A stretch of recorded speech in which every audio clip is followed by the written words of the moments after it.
అంశము యోవేలు గ్రంథము 2వ అధ్యాయము 12-13 వచనం. ఇప్పుడైనను మీరు ఉపవాసం ఉండి కన్నీరు విడుచుచు దుఃఖించుచు మనోపూర్వక నా యొద్దకు తిరిగి రండి. ఇప్పుడైనను ఉపవాసం ఉండి మీరు నా యొద్దకు రండి అన్నారు. అసలు మనం ఈరోజు భస్మ బుధవారం, స్తోత్ర ప్రియ సంగమా, భస్మ బుధవారం అనుకున్నాం. ఇది లెంట్ కాలంలో స్టార్ట్ అయింది. అంటే వసంత కాలము. చెట్లు ఆకులన్నీ రాలి, మనం చాలాసార్లు చెప్పుకున్నాం, చెట్లు ఆకులన్నీ రాలి కొత్తగా చిగురు పుడతా ఉంది. ఆకులంతా రాలి చెట్టు ఎండిపోయింది, మోడైపోయింది అన్న రీతిగా ఉన్న సమయంలో దానిలో నుండి నూతనమైన చిగురు పుడుతుంది కదా. నూతనమైన చిగురు పుట్టినాయి. గమనించండి, మనం చూడవలసిన లేదు కానీ రోమాలు ఒక కొమ్మను నరికి తీసుకొచ్చి మంచి ఒలివ కొమ్మకు అంటు కట్టారని ఉన్నది. కానీ ఇక్కడ అంటు కట్టడం కాదు, చిగురు దానిలో నుండి తొడిమి రావటం, దానిలో నుండి చిగురు రావటం. ఈ చిగురు పెట్టి కాలం, దీన్ని ఏమంటారంటే లెంట్ అంటారు, స్ప్రింగ్ అంటారు దీన్ని. స్ప్రింగ్ కాలం, వసంత కాలము. ఈ కాలాన్ని పస్కా, హీబ్రూలో అయితే పస్కా లెంట్ కాలాన్ని ఆబర్ అనే మాట వాడారు. గ్రీక్లోనైతే పస్కా అన్నారు, ఇంగ్లీష్లోనైతే పాస్ ఓవర్ లేకపోతే ఎగ్జోడస్ అన్నారు. ఆబర్ అనే మాట హీబ్రూలో వాడారు, గ్రీక్లో పస్కా అని వాడారు, ఇంగ్లీష్లో పాస్ ఓవర్ అంటే దాటిపోవటం, ఎగ్జోడస్ నిర్గమం దాటిపోవటం అని వాడారు. ఈ కాలాలు ఏందయ్యా అంటే గలతీలో ఒక మాట ఉంటుంది 4:10, మీరు దినములు, కాలాలు, మాసాలు, ఉత్సవ కాలాలు ఇవన్నీ మీరు ఏం చేస్తున్నారంటే ఆచరిస్తూ ఉన్నారు. మనం ఆచరించేవారుగా, అనుకరించేవారుగా ఉండొద్దు, పాటించేవారుగా ఉండొద్దు, కానీ వాటిలో జీవించేవారుగా మనం ఉండాలి. మీరు అన్ని ఆచరిస్తున్నారు. మీరన్ని కాలాలు, ఏ కాలాలు, దినాలను, మాసాలను, ఉత్సవ కాలాలను ఏర్పాటు చేయడం, వీటన్నిటిని మీరు ఆచరిస్తున్నారని ఇక్కడ వాక్యం ద్వారా చెప్తూ ఉన్నాడు. మనం ఏం చేస్తున్నామంటే ఈ పస్కా కాలంలో ఈ పస్కా కాలంలో ఈ ఋతువులు మారుతాయి కదా. ఋతువులు మారినప్పుడు వచ్చే మొదటి దినాన్ని, యూదులకు పస్కా కాలం ఇది, ఋతువు మారినప్పుడు వచ్చే మొదటి దినాన్ని భస్మ బుధవారం అంటారు. అసలు భస్మ బుధవారం అనే మాట ఎందుకంటున్నారు? ఇది స్ప్రింగ్ సీజను, చిగురు పెట్టే సీజన్ అన్నాం కదా. అసలు భస్మ బుధవారం ఎందుకు పడుతున్నారయ్యా? భస్మ బుధవారం ఎప్పుడు స్టార్ట్ అయింది అంటే 2వ శతాబ్దంలో, మొదటి శతాబ్దం వరకు శిష్యుడైన యోహాను ఉన్నాడు. తర్వాత కాలంలో 2వ శతాబ్దంలో స్టార్ట్ అయింది. కానీ క్రీస్తు శకం 333 నుండి 6 రోజుల పాటు వాడుతూ ఉన్నారు. శుక్రవారం ఉండటం, క్రైస్తవులు ఉపవాసం ఉండటం చేశారు. తర్వాత లాస్ట్లో 3 రోజులు, ఈస్టర్ 3 రోజులు వచ్చే గుడ్ ఫ్రైడే దగ్గర నుండి 3 రోజులు ఉపవాసాలు ఉన్నారు. కానీ 300 సంవత్సరంలో నుండి ఇది వాడటం ప్రారంభించారు. 300 సంవత్సరంలో నుండి 301 సంవత్సరంలో లెంట్ డేస్గా మార్చారు. 301 సంవత్సరం నుండి లెంట్ డేస్గా దాన్ని మార్చారు. 333 నుండి పొడిగిస్తూ ఇప్పుడు ఎన్ని రోజులు వచ్చినాయి అంటే ఆదివారాలతో కలుపుకుంటే 47 రోజుల దాకా వస్తాయి. 390 దీన్ని ఏం చేశారంటే బూడిద ఉంటుంది కదా, బూడిదలో ఒలివ నూనె కలిపి, ఆ ఒలివ నూనెను, ఆ బూడిదలో కలిపిన ఒలివ నూనె నుదుటి మీద సిలువుగా వేసుకోవటం కొన్ని సాంప్రదాయాలుగా వచ్చింది. ఎక్కడి నుండి వచ్చింది ఈ బూడిద అని మనం అనుకుంటే, మట్టలాదివారం చేశాం కదా. మట్టలాదివారం గత సంవత్సరం చేసిన మట్టలాదివారంలో మట్టలు పట్టుకుని ఊరైతే, ఆ మట్టలు పట్టుకుని ఊరేగిన ఆ మట్టలను ఎండబెట్టి కాల్చి దాన్ని బూడిద చేసి, ఆ బూడిదను జల్లించి ఒక పాత్రలో ఎత్తి అక్కడ పెట్టి, తర్వాత సంవత్సరంకి వచ్చేటప్పుడు, అయ్యా మేము బూడిద వంటి వారమయ్యా అని, మేము పాపులమయ్యా అని, మా పాపాలు ఒప్పుకుంటున్నామయ్యా అని పశ్చాత్తాపడుతూ చల్లుకొని, అయ్యా మా పాపలు క్షమించమని పశ్చాత్తాపడుతూ వేడుకోవడానికి ఇది ఒక సాంప్రదాయంగా చేస్తూ వచ్చారు. అసలు మరి మండలం అంటే 40 రోజులు, 40 రోజులకి కొంచెం ఎక్కువ కాలము, 40 నుండి 47 రోజులు వచ్చే కాలాన్ని మండల కాలం అంటారు. ఇప్పుడంటే ఇంగ్లీష్ మందులు వచ్చినాయి, కానీ అప్పటి రోజులు వైద్యం వాడేటప్పుడు మండల కాలం అన్నా ఔషధం వాడాలి అనేవాడు. నీ శరీరంలో ఒక రోగం ఏదైనా ఉంది, ఆ రోగం తగ్గాలి అంటే నువ్వు ఔషధం వాడాలి. ఎంతకాలం వాడాలా? ఒక మండల కాలం పాటు నువ్వు ఔషధం వాడాలి. అప్పుడే మంచి ఫలితం వస్తుందని, మనుషులో మార్పు వస్తుందని నమ్మారు. మరి క్రైస్తవులకి మండల కాలం ఎందుకయ్యా? మనం వారం చర్చికి వెళ్ళలేదా? వారం ఉపవాసం ఉండలేదంటే వారం చర్చికి వెళ్తున్నాం, వారం ఉపవాసం ఉంటున్నాం. కానీ కాలం బరిగెత్తుతుంది, రోజులు బరిగెత్తుతున్నాయి, జీవితాలు బరిగెత్తుతున్నాయి. పరిగెత్తే జీవితాల్లో మనం ఆత్మీయత పరిగెత్తాలి. జీవితాలు పరిగెత్తుతున్నాయి, కాలం పరిగెత్తుతుంది, ఆత్మీయత పరిగెత్తట్లా. ఈ కాలంలో ఈ లెంట్ డేస్ ఎందుకు వస్తున్నాయి అంటే పరిగెత్తుతున్నాం, పరిగెత్తి పైన కొంచెము ఆగి ఆత్మీయ ప్రయాణం యేసుతో కలిసి చేయడానికి వచ్చిన రోజులే ఈ లెంట్ డేస్. బైబిల్లో చాలా మంది 40 రోజులు ఉపవాసాలు ఉన్నారు. యేసుక్రీస్తు ప్రభువారు కూడా ఉన్నారు. ఈ లెంట్ డేస్ బసం బుధవారం అని ఎక్కడా లేదు. 40 రోజులు ప్రభువారు ఉన్నారు కాబట్టి మనము కూడా 40 రోజులు ఉపవాసం చేస్తే మంచిది. పాత నిబంధనలో కూడా చేశారు. 40 రోజులే ఇంకొక అంశం చెప్పుకోవచ్చు. పాత నిబంధనలు చేశారు. ఈ 40 రోజులు యేసుక్రీస్తు ప్రభువారు కూడా ఉపవాసం ఉన్నారు కాబట్టి ఎప్పుడు పెట్టుకుంటే మంచిదని సంఘం నిర్ణయించిందయ్య అంటే, పితరులు నిర్ణయించారయ్య అంటే, యేసుక్రీస్తు ప్రభువారు సిలువ వేయడానికి ముందు 40 రోజులు పెట్టుకుంటే దీన్ని లెంట్ కాలం అని పెట్టుకొని పాటించి, లెంట్ స్ప్రింగ్ వసంత కాలము. ఎందుకంటే మనలో కూడా దేవునికి ఇష్టము కానీ చెడు ఉంటుంది కదా, అది పాపం కావచ్చు, దోషం కావచ్చు, విగ్రహారాధన కావచ్చు, పదాజ్ఞలు కావచ్చు, దొంగతనం కావచ్చు, అబద్ధం కావచ్చు, వ్యభిచారం కావచ్చు, ఇంకా ఏదైనా నరహత్య కావచ్చు, ఏదైనప్పటికీ నీ కోపం, ద్వేషం, అసూయ, మత్సరం, కలవం సమస్తం ఉంటాయి కదా. దేవునికి ఇష్టము కానీ నీలో మొలిచే చేదు వేర్లను తొలగించుకొని జూదలుగా నువ్వు తిరుగుబాటు, నీలో ఏ చెడు ఉంది? దేవునికి ఇష్టం కాని ఏముంది? దేవుని మీద తిరుగుబాటు చేసేది ఏముంది? ఆ ఉన్నవన్నీ కూడా ఒక్కసారి నిలిచి నిన్ను నీవు పరిశీలన చేసుకుని. చాలామంది ఏమంటావు అనుకుంటే ప్రార్థన చేస్తా, ప్రభువా నాలో ఏమన్నా ఉందేమో వాటిని తొలగించయ్యా అంటాం. నాలో ఏమన్నా ఉందేమో తొలగించడానికి నీలో ఏమున్నదో అది నీకు ఖచ్చితంగా తెలుసు. నాలో ఏమున్నదో అది ఖచ్చితంగా మనకు తెలుసు. తొలగించాయని దేవుడిని అడిగితే దేవుడు తొలగించడు. అది తొలగించుకోవాల్సింది ఎవరై అంటే మనమే. దేవుడు మనకు సమయం ఇస్తాడు. ఎందుకంటే స్వేచ్ఛనిచ్చాడు దేవుడు, సమయం ఇచ్చాడు. తినొద్దని చెప్పాడు కానీ ఖచ్చితంగా నువ్వు ఈ తినకూడదని కండిషన్ పెట్టాడా? తినవద్దని చెప్పారు, స్వేచ్ఛనిచ్చారు. అలాగే తొలగించుకోవాలా లేదా అనేది మన చేతుల్లో ఉంది, మన జీవితంలో ఉంది. నువ్వు దృఢ సంకల్పం నీలో ఉంటే నువ్వు దేన్నైనా జయించగలవు. ఏ కీడునైనా, ఏ చెడునైనా, ఏ పాపాన్నైనా జయించుకొని పశ్చాత్తాపడి ప్రభు సన్నిధానంలో నిలవగలవు. ఆత్మీయ స్థితి అంటే ఉపవాసము అంటే దేవునికి దగ్గరగా జీవించు. మిగతా రోజుల్లో ఉండమంటే మతేశ్వార్తలు అంటారు కదా, ఉపవాసం చేసేటప్పుడు మీరు ఎలా ఉండాలయ్యా అంటే వేషధారులై ఉండవద్దు అన్నాడు.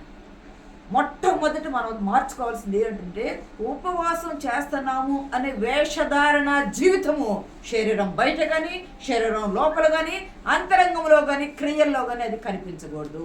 వేషధారణ జీవితం అనేది ఉండకూడదు. మరి ఎందుకయ్యా ఉపవాసం అంటే దేవునితో కలిసి ఆత్మీయ ప్రయాణం చేయాలి. దేవునితో కలిసి జోవేర్ అనే భక్తుడు అంటాడు, నేను దేవుణ్ణి నమ్మినందుకు నాకు పరలోకం వచ్చిద్దని కానీ, దేవుణ్ణి నమ్మనందుకు పాతాళం వచ్చిద్దని కానీ నేను దేవుని ఎద్దుకు రాలేదు. నేను పాపినైన నా కొరకు పరలోకము నుండి ప్రభువు పరిశుద్ధుడు దిగివచ్చి నా కొరకు నలగొట్టబడి తన ప్రాణం ఇచ్చి నన్ను రక్షించాడు కదా. ఆయన త్యాగాన్ని జ్ఞాపకం చేసుకుంటూ నేను ఆయన అనుసరిస్తున్నాను. మనం ఎందుకు అనుసరించాలా? ఆత్మీయ జీవితం క్రైస్తవులు ఎందుకు ఒక నిబంధన చేసుకోవాలా దేవునితో అంటే, లోకములో ఉన్న ఎవ్వరూ కూడా నీ కొరకు మరణించిన వారు లేరు. ఎవ్వరు కూడా ఏ బంధమో కూడా ప్రాణం పెట్టి బాగలేకపోతే ఆస్తులను చూపిస్తావేమో కానీ నీ కొరకు నేను ప్రాణం పెడతాను పెట్టే ప్రేమ కాదు మంది. మన కొరకు ఏమి కానీ మన కొరకు ఆయన పోలిక ఆయన స్వరూపం ఉన్న మన కొరకు తన సొత్తు తన ప్రజలు తన బిడ్డలుగా చేసుకొని మన కొరకు ప్రాణం పెట్టిన దేవుని ఆ సిలువ త్యాగాన్ని జ్ఞాపకం చేసుకుంటే ఆయనతో మనము నిబంధన చేసుకుని ఆత్మీయ స్థితిలో పోవాలా. ఆత్మీయంగా లెంట్ అంటే ఏమిటయ్యా అంటే చిగురు పెట్టడానికి ఉన్నాం కానీ దున్నబడుట, దున్నబడుట, చీల్చబడుట, పగలగొట్టబడుట. ఏమి దున్నబడాలా? భూమి దున్నితేనేగా విత్తనం వేసి పంట వచ్చేది.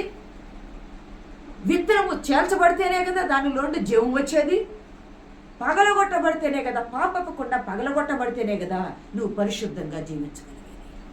ఒక గట్టి విత్తనం ఉంది. ఏదైనా ఒక విత్తనం తీసుకుంటే ఆ విత్తనం గట్టిగా ఉంటుంది. అది ఏదైనా కొంచెం ఇట్లా గిల్లి కానీ దాన్ని పగలగొట్టి కానీ ఇట్లా గీరితే రక్తం వచ్చేటట్టు పెంకు గట్టినట్టు ఉంటుంది. గట్టిగా ఉండే ఆ విత్తనము రాతి నేల మీద వేస్తే అది మొలిచిద్దా? మొలవదు. మెత్తని మన్నులో వేసి దానికి తేమ తగిలినప్పుడు ఆ భూమి వెచ్చదనానికి ఆ తేమ తగిలినప్పుడు అదేం చేస్తాయి అంటే దాని మీద కరుకుదనము కలిగిన ఆ విత్తనపు పొర పగిలిపోయింది.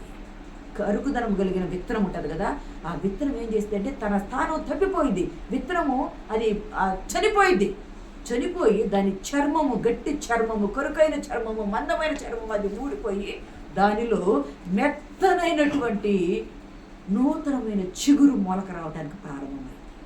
అంటే నీలో నాలో కఠినత్వము, వాక్యము నిలవని కరుకుదనము, గట్టితనము మనలో ఉంటే అది పోయి మన హృదయం ఎలా ఉండాలి అంటే మెత్తగా వాక్యం అనే విత్తనం వేస్తే అది నిలవబడేటట్టు, అది మనలో ఉన్న గట్టితనము పగిలిపోవాలా, చీల్చబడాలా, హృదయం చీల్చబడాలా, పగులు కొట్టబడాలా, దున్నబడాలి, భూమి దున్నబడ్డప్పుడే ఆ విత్తనం అనేది భూమిలో తేమతో ఆ విత్తనం ఉబ్బి పగిలి దాని చర్మముడి దానిలోండి క్రొత్త చిగురు అనేది మొలక రావటం, అది పెరిగిన తర్వాత కొత్త రూపం వస్తుంది. నువ్వు దేవుని బిడ్డ ఎప్పుడు ఒకలాగే ఉన్నావు. నువ్వు దేవుని బిడ్డ వెళ్తున్నావు వస్తున్నావు, నామకార్థ క్రైస్తవ జీవితం ఉంటే కాదు. భస్మ బుధవారము అని అంటే బూడిద బుధవారం అంటారు. బూడిద పశ్చాత్తాపానికి గుర్తుగా ఉంది. నీలో మార్పు తీసుకురావడానికి అది గుర్తుగా ఉండాలి. అంటే లెంట్ అంటే పాప జీవితం బ్రతకలేదు, పాప జీవితం పోవాలా, పాత జీవితం పోవాలా, నూతనమైన చిగురు నీలో రావాలా. నువ్వు చీల్చబడకుండా వసంతం నీలోకి రాదు. యూదులైతే ఇది పస్కా పండుగ కాలం అన్నారు. యూదులు 2 రోజులు ఉపవాసం ఉంటారు. సోమవారం ఉంటారు, గురువారం ఉంటారు. అలాగే క్రైస్తవులు 2 రోజులు ఉంటారు, శుక్రవారం ఉంటారు, అలాగే బుధవారం కూడా ఉపవాసం ఉంటారు. అంటే ఉపవాసం ఉన్నామని చూపించుకోండి కదా, మనం చూడవలసిన లేదు. కానీ లోక 18:12 కూడా ప్రభు ఏమంటాడు, పరిచయుడు ఏమంటాడు, అయ్యా నేను వారమునకు 2 రోజులు ఉపవాసం ఉంటున్నానంటే 2 రోజులు ఉపవాసం ఉంటున్నానని పక్కనున్న సుంకరికి తెలియాల్సిన అవసరం లేదు. నువ్వు ఉపవాసం ఉంటున్నావు నీకు తెలుసు, నువ్వు ఉపవాసం ఉంటున్నావు నీ దేవునికి తెలుసు. ఉపవాసం ఎలా ఉండాలి అంటే వాళ్ళు చూసేటట్టు ఉండకూడదు, వేషధారణ కలిగి ఉండకూడదు, నీకు నీ దేవునికి మాత్రమే సంబంధం కలిగి ఉపవాసం. ఎందుకంటే నీలో ఉన్న చెడంతా ఆయన దగ్గర కుమ్మరిస్తున్నావు, ఆయనలో ఉన్న ఆత్మ నింపుదల నీళ్ళు నింపుకుంటున్నావు. నీవు వర్ధిల్లి ఆశీర్వదించబడటానికి ఆయన తట్టు తిరగాలి. అందుకే మత్తేలు అంటాడు కదా, వేషధారులై మీరు ఉండవద్దు, నీ గదిలోనికి వెళ్ళి తలుపు వేసుకుని రహస్యం ముందు చూచి నీ తండ్రి దగ్గర నువ్వు ప్రార్థన చేస్తే రహస్యంగా చూచే నీ తండ్రి నీకు ప్రతిఫలం ఇస్తాడు. మన ఉపవాసం ఎందుకు ఉండాలి అంటే మన తండ్రి మన ప్రార్థన జీవితాన్ని చూసి, మన క్రియలతో కూడిన జీవితాన్ని చూసి మనకు ప్రతిఫలం ఇచ్చేటట్టు మనము ఉపవాసం ఉండాలి. అందుకే యోవేలు ఏమంటాడు, మీ వస్త్రములను కాక, పాత నిబంధన కాలంలో కానీ యూదులు ఏం చేస్తారయ్య అంటే వాళ్ళకి ఏదైనా కష్టం కలిగిందనుకో వస్త్రాలు చించుకుంటే అపరాధంగా ఎంచబడతారు. యేసుక్రీస్తు ప్రభు వారిని సిలువ వేయాలనుకున్నప్పుడు కూడా ప్రధాన యాజకుడు తన వస్త్రములు చించుకున్నాడు కదా, వస్త్రములు చించుకుంటే అపరాధంగా ఎంచబడిద్ది అనమాట. అయ్యో వీరి నిమిత్తం వస్త్రాలు చించుకున్నారే అని. సంగమా, మనం వస్త్రములు కాదు చించుకోవాల్సింది, మన హృదయము పగలు కొట్టుకోవాలా, హృదయము దున్నబడాలా, హృదయము చీల్చబడాలా. అప్పుడు మాత్రమే నీ హృదయంలో కఠినత్వం పోయి మెత్తని మాంసపు ముద్దలాగా ఉండి. అందుకే మీకు కఠినమైన గుండెను తీసివేసి మాంసపు గుండెని ఇస్తున్నారు కదా, మాంసం ముద్దను పెడుతున్నారు కదా ప్రభు. మాంసము ముద్దలో మెత్తనైన చదును చేయబడ్డ ఆ గుండెలో వాక్యం అనే విత్తనం వేస్తే నీలో జీవం కలిగింది. వస్త్రాలను కాదు చించుకోవాల్సింది. ఏమి చించుకోవాలయ్యా అంటే హృదయాన్ని చింపుకోవాలా. భస్మ బుధవారం అంటే ధ్యానించుట వ్యక్తిగతంగా. అసలు లెంట్లో ఏం చేస్తారంటే మంచి పనులు చేస్తారు, పేదలను జ్ఞాపకం చేసుకుంటారు, భస్మం రాసుకుంటారు, దాన ధర్మాలు చేస్తారు. వ్యక్తిగతంగా వాక్యం చదవటం, వాక్యం ధ్యానించుట, ప్రార్థనలు గలుపుట. అంటే రోజు చేసుకునే దానికంటే ఇంకా కొంచెం అధికముగా, రోజును ప్రార్థన చేస్తున్న వాక్యంలో ఉన్నావు కానీ ఇంకా కొంచెం అధికముగా ప్రార్థన గడుపుట, అపరాధాల నిమిత్తమై పశ్చాత్తాపడతా, దేవునికి ఇష్టమైన వ్యక్తిగా మనస్సాక్షి కలిగి జీవించుట. ఈ లెంట్లో దేవుణ్ణి ఆశ్రయించుట అంటే దేవుని బలము, దేవుని శక్తిపై మన బలంపై, మన శక్తిపై ఆధారపడటం కాదు. నువ్వు ఉపవాసం ఉండి దేవుని శక్తిపై, దేవుని బలంపై ఆధారపడి అయ్యా నేను బూడిద వంటి వాడిని అని. భస్మం అంటే వేదనకు, రోదనకు, కన్నీటికి, పశ్చాత్తాప హృదయానికి గుర్తు భస్మం అంటే. ఈ మండల కాలంలో నీ ప్రార్థన నీకు బలం ఇవ్వాలా, నీ ప్రార్థన నీ విశ్వాస పరీక్షకు అది నిలుపుదలగా ఉండాలి. నీ విశ్వాస పరీక్షకు నిలుపుదలగా ఉండాలి. అబ్రహాం ఏమంటాడు? అయ్యా నేను ధూళి వంటి వాడిని అయ్యా, అయ్యా నేను బూడిద వంటి వాడినయ్యా అన్నాడు కదా అబ్రహాము 18:27 ఆదికాండంలో. నేను బూడిద వంటి వాడినయ్యా, ధూళి వంటి వాడినయ్యా. మొదట ధూళి అన్నాడు. ఇక్కడ మనం జాగ్రత్తగా గమనించాల్సింది ఏమిటంటే ధూళి బూడిద అంటున్నాం. ఇక్కడ 3 విషయాలు ఉంటాయి. ధూళి బూడిద, ఈ రెండింటికి మధ్య కట్టె. ధూళి కట్టె బూడిద. ధూళి అంటే మానవుడు ధూళి వంటి వాడినయ్యా అని అబ్రహాం ఎందుకన్నాడయ్య అంటే భూమి పైన మట్టి ఉంటుంది, మట్టి పైన ధూళి ఉంటుంది. డస్ట్. నువ్వు దేనితో చేయబడ్డావు? డస్ట్, మట్టితో చేయబడ్డావు. నువ్వు మానవుడు దేనితో చేయబడ్డాడయ్యా? మట్టితో చేయబడ్డా, అంటే ధూళితో చేయబడ్డాడు. మట్టితో కూడిన ధూళితో చేయబడ్డాడు. ఎవరన్నా ఒక మనిషి చనిపోతే కట్టె కాలిపోయింది, కట్టెలో జీవం పోయింది, జీవుడు పోయాడు అంటాడు. కట్టె కాలిపోయింది అంటారు. అంటే మరి మనం క్రైస్తవులం కాలిపోం కదా, క్రైస్తవులు మనము కాలిపోం కదా, మనం పూడ్చిపెట్టబడతాం. అంటే ఈ దేహము అనే ఈ కట్టె, ఈ దేహము అనే ఈ గుడారము, ఇది దేవుని ఆలయము. నువ్వు బట్టి నుండి తీయబడ్డావు. ఈ జీవితము అనే ఈ కట్టె చివరికి ఏమవుతుంది అంటే బూడిదవుతుంది. బూడిద ఎప్పుడవుతుంది? నువ్వు కాలిస్తే అవుతుంది. నువ్వు కాలిపోవు కదా. మరి యేసుక్రీస్తు ప్రభు వారు కూడా ఇక్కడ ఒక ఆత్మీయంగా గమనిస్తే శిలువ మీద ఆయన దహన బలి వేయారా అనాలి. దహన బలి గొర్రెపిల్ల కదా, దహన బలికి గొర్రెపిల్లేదని అబ్రహాంని అడిగాడు కదా. మరి దహన బలి కావాలి కదా. ప్రభు వారు కాలిపోలేదు కదా, శిలువలో కాలిపోయారా? కాలిపోలేదు. మట్టితో చేయబడ్డ మానవుడు, కట్టె వంటి దేహం కలిగిన ఈ మానవుడు పాపంతో నింపబడుతున్నాడు. పశ్చాత్తాపం లేకుండా పాపంతో నింపబడుతుంటే పాపము యేసుక్రీస్తు ప్రభువారు పరిశుద్ధుడై పరలోకం దిగి వచ్చి ఈ పాపాలన్నీ తన వీపు మీద మోసాడు ఆయన. మన పాప భారము తన వీపు మీద శిలువ మీద మోసాడు ఆయన. ఆయన శిలువ వేయబడ్డాడు. ఎందుకు వేయబడ్డాడు? మన పాపాల కొరకే కదా. ఒక మనుషుని ద్వారా, ఒక రోమపత్రిక 5:12 ఒక మాట ఉంటుంది చూడండి. ఫాస్ట్గా తీస్తే టైం సరిపోయింది. 5:12 ఒక మనుషుని ద్వారా పాపము ద్వారా మరణమును లోకంలో ఎలాగో ప్రవేశించెనో అలాగుననే మనుషులందరూ పాపము చేసినందున మరణము అందరికీ సంప్రాప్తమై. ఒకని ద్వారా, అదే 1 కొరింథీ పత్రికలో 12:21 మాట్లాడింది. ఒకని ద్వారా, ఒక మనుషుని ద్వారా పాపము, దాని పాపానికి వచ్చి జీతము మరణము సంప్రాప్తమైంది. కానీ యేసుక్రీస్తు ద్వారా జీవము పునరుద్ధానం వచ్చి. చదవండి ఆ మాట. 1 కొరింథీ 15:21. మనుషుని ద్వారా మరణము వచ్చేను కనుక మనుషుని ద్వారానే మృతుల పునరుద్ధానమును కలిగెను. మనుషుని ద్వారా, ఆదాము అనే మనుషుని ద్వారా ఈ లోకానికి పాపమునకు వచ్చి జీతము మరణం వచ్చింది. అలాగే క్రీస్తు ప్రభు వారి ద్వారా, ఆ మనుషుని ద్వారానే ఆ మరణానికి ముళ్ళు పునరుద్ధానం వచ్చింది. మరి ప్రభు వారు శిలువ మీద ఇక్కడ మనం జాగ్రత్తగా గమనించాల్సింది ఏంటంటే మట్టి నుండి తీయబడ్డాం అనుకున్నాము. ఈ కట్టె, ఈ జీవిత కాలంలో ఈ కట్టె యేసుక్రీస్తు ప్రభు వారు దేహము శిలువ మీద వేలాడుతూ ఉంది. మన పాపాలు ఆయన వీపు మీద శిలువ మీద మోయబడ్డాయి. మరి పాపాన్ని మనం ఒప్పుకుంటున్నాము. మన పాపం మన కంటికి కనిపిస్తుందా? పాపము కంటికి కనపడదు. మరి పాపాన్ని ఎలా పోగొట్టాలి? పాపాన్ని ఎలా పోగొడతారా అంటే మీకు ఒక మాట గుర్తుందో చూడవసలేదు. యెషయా గ్రంథంలో 6వ అధ్యాయంలో యెషయా అంటాడు, అయ్యా నేను అపవిత్రమైన పెదవులు గలవాడినయ్యా అని అన్నప్పుడు అక్కడ ఉన్నటువంటి దూత తీసుకొచ్చి నిప్పు తీసుకొచ్చి కారుతో ఆయన పెదవులకు అంటించినట్టు ఉంటుంది. అంటే అప్పుడు పవిత్రమైన పెదవులని. అంటే పాపము దేంతో పోతుంది? అగ్నితో పోతుంది. పాపము దేంతో పోతుంది? అగ్నితో పోతుంది. యేసుక్రీస్తు ప్రభు వారు శిలువ మీద మన పాప భారం అంతా ఆయన మోసినప్పుడు పరిశుద్ధాత్మ అనే అగ్ని ఆయనలో ఉన్న పాపాన్ని దహించి వేసింది. దేవుని నామానికి మహిమ కలుగును గాక. ధూళి వంటి మనుషులు మనం, ధూళితో మట్టితో చేయబడ్డాము.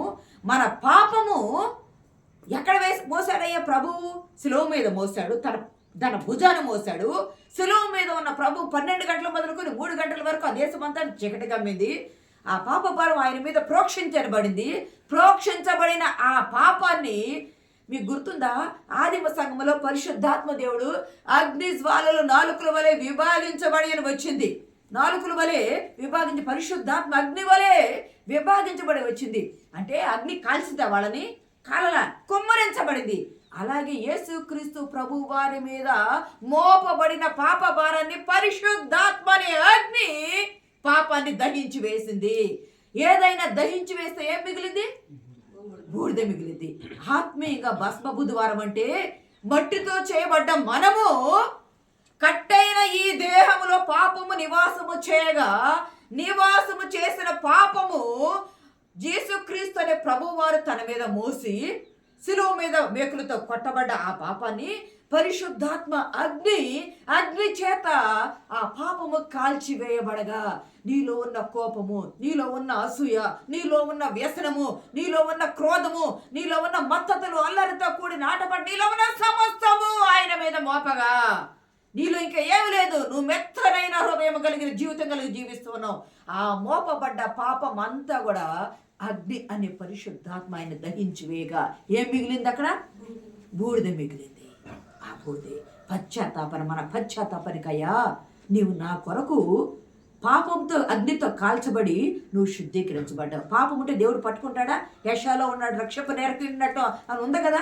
పాపము నీకు నాకు దూరమైందన్నా కదా. పాపం ఉంటే తండ్రి పట్టుకోవాలి, నా చేయి ఎందుకు విడిచావయ్యా అన్నావు.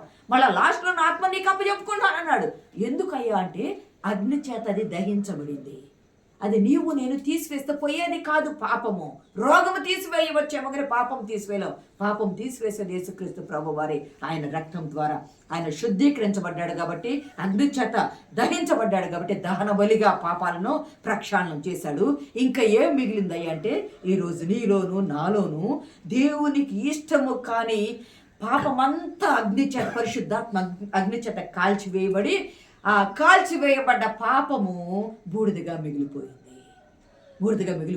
యేసుక్రీస్తు వారు నీ కొరకు నా కొరకు ఆయన మనం పశ్చాత్తాపడగా ఆయన మన కొరకు దహించబడ్డాడు గొర్రెపిల్లగా. ఆ బూడిద నా కొరకయ్యా నీవు నా భస్మం అయిపోయావయ్యా, నా కొరకు నీవు కాలిపోయావయ్యా, నా కొరకు నీవు కాల్చబడ్డావయ్యా. దాన బలి గొర్రెపిల్లగా నువ్వు బూడిదైపోయావు. ఆ బూడిదను పశ్చాత్తాపానికి బూడిద బుధవారంగా, నేను భస్మ బుధవారంగా, యాస్ వెన్స్డేగా ప్రభువా నేను నిన్ను ఆరాధన చేస్తున్నాను. నా పాపాల కొరకు నువ్వు వచ్చావయ్యా. లెంట్ అంటే నీలో ఉన్న పాత జీవితం పోయి నూతన సృష్టిగాను, ఇదిగో పాతవి గతించిన సమస్తము క్రొత్తవాని వాక్యంలో ఉంది కదా. నీ పాత జీవితం పోవాలా. పరిగెత్తే నీవు వేగంగా వెళ్ళే కాలానికి స్లో ఆగి నిన్ను నీవు పరిశీలన చేసుకొని, నీలో ఏముందో నీకు తెలుసు, నాకు తెలియదు అనుకోకూడదు ఎవరు కూడా. నీలో ఏముందో, నువ్వు చేసేది మంచిగా చెడు అనేది నీ మనసాక్షికి తెలుసు. దానిని నువ్వు నెమరు వేసుకొని, ఏమైనా పాపం చేశానేమో యోగు అనుకుంటారు కదా, ఏమైనా పాపం చేశారో పిల్లలని అలా అనుకుని, ఏమిటి పిల్లలు ఏం చేస్తారో మనోడు తెలియదు, కానీ ఎవరేం చేస్తారో వాళ్ళకి తెలుసు. అది పరిశీలన చేసుకొని పశ్చాత్తాపడేది. అబ్రహాం అంటాడు, ధూళని బూడిదనయ్యా.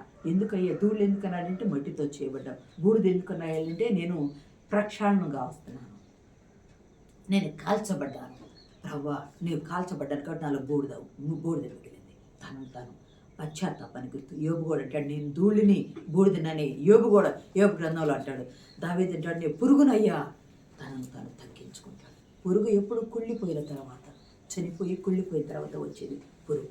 నీవు పురుగునయ్యా. తాను తగ్గించుకుంటాడు. లెంట్ అంటే మనను మనం తగ్గించుకోవటం. ప్రభు పాదాల చెంత అయ్యా ధూళి పెట్టేవాడు నీవు. రెప్పపాటి కాలమే నా జీవితకాలం, నన్ను నేను తగ్గించుకుంటున్నానయ్యా. మనుషులు యెషయా గ్రంథం 59 ఒక మాట చదవండి. యెషయా గ్రంథం 59 ఇంటికి వెళ్ళాక చదవండి. ఏమి విసర్జించాలో, ఉపవాసం ఎలా ఉండాలో, ఏమి విసర్జించాలో అవన్నీ యెషయా గ్రంథం 12 నుండి 21 వరకు మనుషులు ఏమి విసర్జించాలో రాసి ఉంది. లోక వార్తలు చెప్పుకొనకయు. చదవండి అమ్మ, 2 మాటలు చదవండి. మేము చేసిన తిరుగుబాటు క్రియలు నీ ఎదుట విస్తరించి ఉన్నాయి అయ్యా. మేము నీ ఎదుట తిరుగుబాటు చేసాం అయ్యా, ఆ క్రియలు విస్తరించి ఉన్నాయా. మా పాపం మా మీద సాక్ష్యం పలుకుచున్నవి, మా తిరుగుబాటు క్రియలు మాకు కనబడుచున్నవి, మా దోషములు మాకు తెలిసే ఉన్నవి. చాలు, ఇవన్నీ ఇంటికి వెళ్ళిన తర్వాత మీరు చదువుకుంటే తిరుగుబాటు చేసాం, పాపం చేసాం, దోషక్రియలు చేసాం, లోకవార్త చాలా ఉన్నాయి దేవునికి ఇష్టం. కానీ అవన్నీ విసర్జించి వేషధారాన్ని విడిచిపెట్టి నేను అనేది, నాది అనేది అనే అహం పోయి, నేను మొన్నయ్యా తిరిగి మొన్న అయిపోతానయ్యా, ఈ మధ్య జీవించిన కాలం నీ కొరకయ్యా నేను జీవించాలి అని మనం తగ్గించుకొని ఆయన సన్నిధిలో మొరపెట్టడమే. ఒక భక్తుడు అంటాడు, అపరాధములను విడిచి కీడుకు దూరంగా ఉండాలి. అపరాధాలు విడిచి కీడుకు దూరంగా ఉండాలి.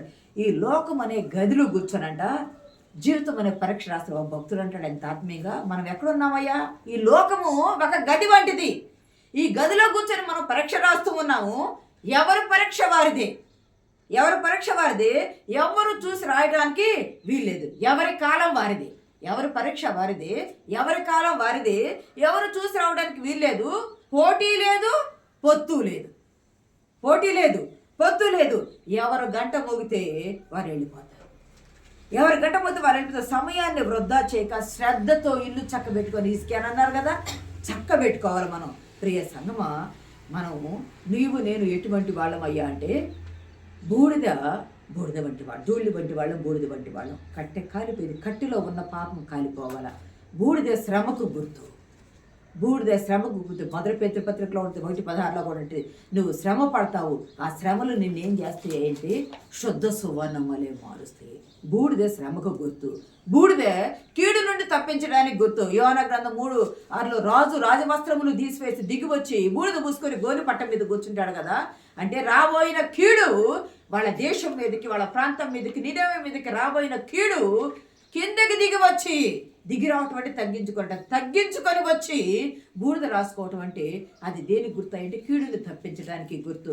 ఇంకా బూడిద దేనికి గుర్తు అంటే పశ్చాత్తాపానికి గుర్తు. అయ్యా యోబు అంటాడు 42:5 కానీ 6 కానీ 30:19 కానీ అంటాడు, అయ్యా నేను ధూళి వంటి వాడినాయా, బూడిద వంటి వాడినాయా, నేను బూడిదలో కూర్చొని పశ్చాత్తాప. చదవండి మా మాట.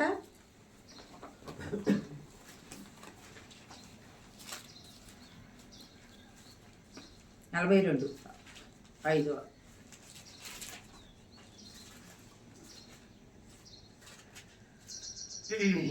కావున నన్ను నేను అసహించుకొని ధూళిలోను బూడిదలోను పడి పశ్చాత్తాపపడుచున్నాను.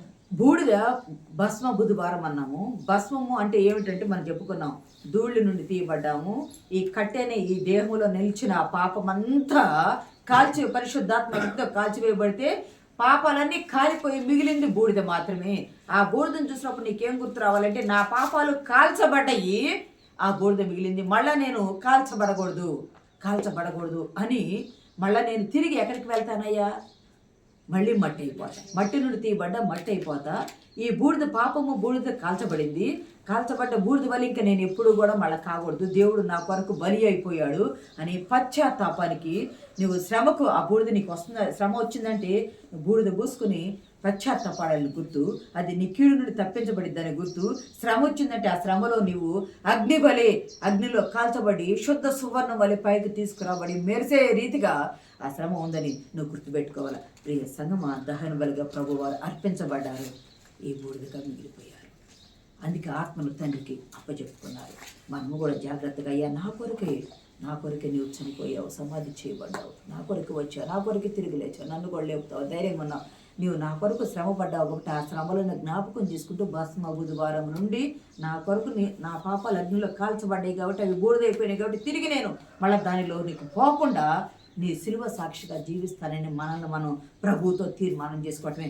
పాపాన్ని మన నిజ స్థితిని ఒప్పుకోవాలి. పాపాన్ని విడిచి పశ్చాత్తాపంతో ప్రార్థించి తగ్గింపు జీవితంతో యేసుక్రీస్తు త్యాగాన్ని జ్ఞాపకం చేసుకుంటూ పాటించేదే భస్మ బుధవారం. అలాగూ మనం పాటించుటకు పరిశుద్ధాత్మ దేవుడు మనకు సహాయము దయచేయనుగాక.